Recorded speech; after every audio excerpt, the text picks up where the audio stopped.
Hello, everyone. So, yesterday I was able to go see The Matrix Resurrections. This is the fourth Matrix film, at least the live action one. I don't know if you want to count that a Matrix into all of this.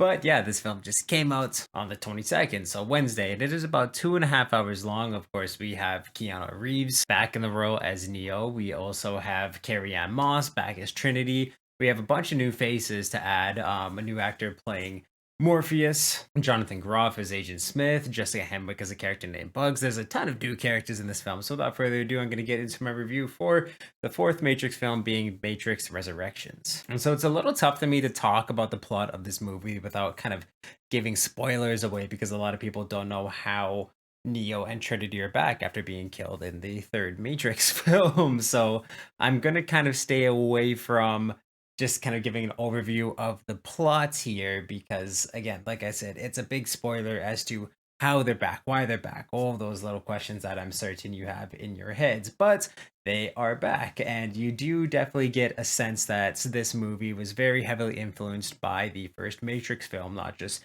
in its music, in the way that they just film everything, in the way that they tell the story and just kind of bring back this world of Matrix. Very heavily influenced from the first one. They realized that that was the one that worked the best. That's the one people liked the most. So they tried to capture that magic from the first film. And I do find that if you like the first Matrix movie, I think it's almost impossible for someone not to appreciate this film or like it enough, or just say like the film.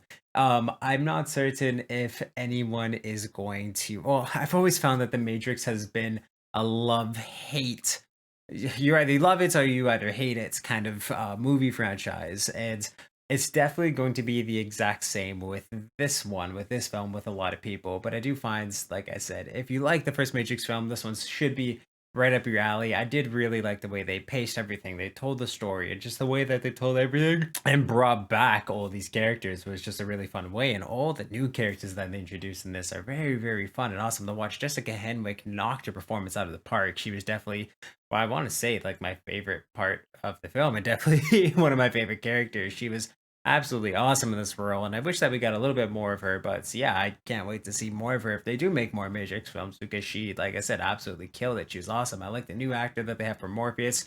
He brings a lot of nostalgia to the role, and he was just absolutely great in it. And I found too that they brought Morpheus back in a cool way, brought the Matrix back in a really cool way. And the best way I can kind of describe this film with the plot is that the first 20 minutes to half an hour, I had no idea what was going on. It was very convoluted, as the Matrix can get, and I was just very excited to see how it unfolded. But it's like, what the hell is going on here?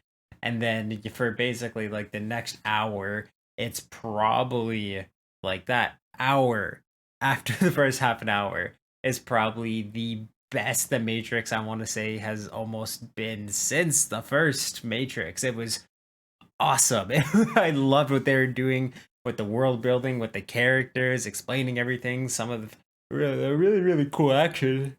I'm so tired as I'm doing this review.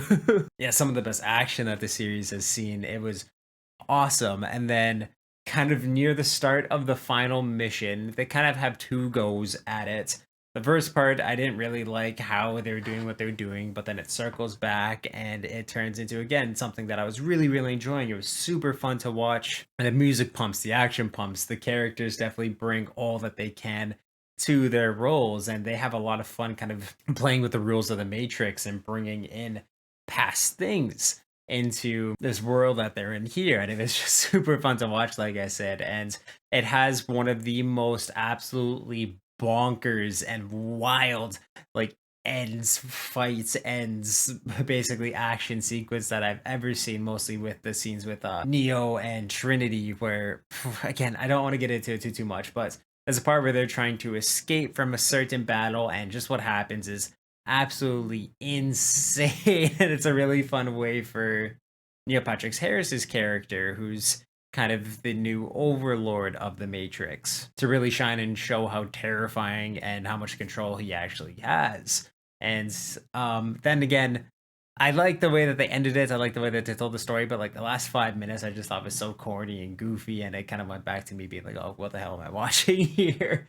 Not that the first like 20 to 30 minutes, where again I was so confused as to what was happening. Not that I didn't enjoy that. It was just your typical convoluted Matrix. There's a ton of that. So if you didn't like the old Matrix and you didn't like again how convoluted the storytelling is and just how convoluted the world building is and all that things, this movie's not going to be for you. It's not going to be up your alley. So that's something to take into consideration before seeing this movie.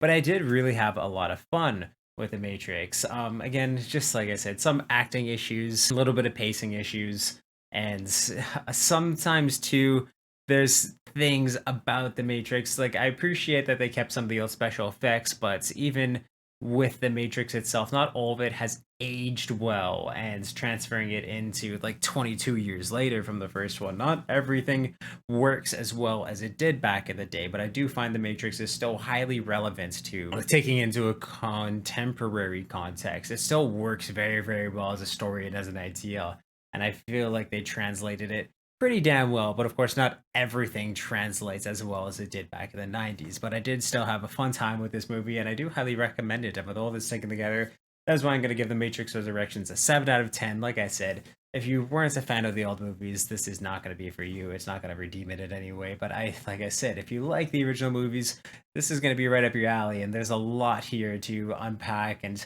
they do some really, really good world building. And if they do future movies, I think there's a lot to get really excited for here with these films. So yes, if you've seen The Matrix Resurrections, please let me know what you thought about it in the comments down below. If you like this review, give it a thumbs up. You can check out all my other movie reviews that I do. I'll link some videos up top here, but you can find them through my playlist down below. Subscribe to Unload a Ringer on if you want to know when I upload new videos. If you want to check out everything I do video game and live stream wise, there's a link in the bio to my Twitch, and it's also in the bio of this video and the bio of my channel. And in both of those places, there's a link to the Media Mountain, which is my Discord, where we talk about movies, video games, TV, comic books, pretty much everything that is awesome in this world. So you can definitely join that amazing community, help make it even more amazing than it is already. And yeah, awesome guys, go check out The Matrix, and awesome guys.